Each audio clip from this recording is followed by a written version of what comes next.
In this video, I'll be showing you how you can copy and or move your time entries. Click on Time, Search. First, you need to search for your time entries, so I'm just going to do a generic search and select which time entries you want to copy or move. And then you can see that this button up here, Copy Move, has been activated. Click on that. Now, there is a difference between moving and copying, which is moving means replacing the original user, date, matter, task code, and or subtask code with the ones optionally selected in the time entries. And any approval history records of the time entry to be moved are deleted. Copy means creating a duplicate of the time entry and replacing these attributes with the specified values. Rates are calculated as per client matter rate. The total amount is calculated as per rates and hours.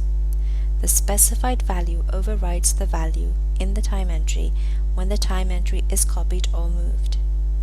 When no input is specified, the original value from the selected time entry is retained. There are some constraints when copying or moving entries.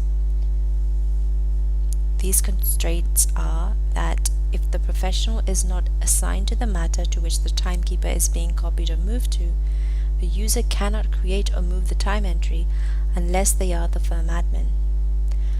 For a matter, if a time entry causes the matter to exceed budget and prevent exceed is enabled, the user cannot copy or move the time entry.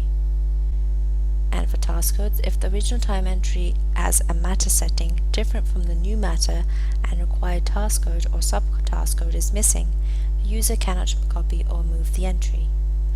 And for split time entries, they cannot be moved at all. So I'm just going to do an example here of a move.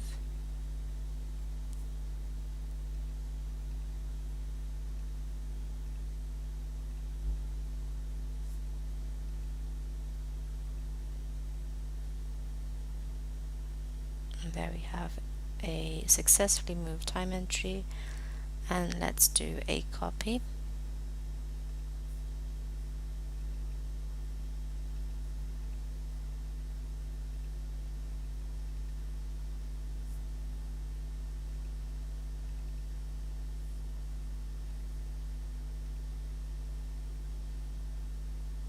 And we've copied the time entry as well.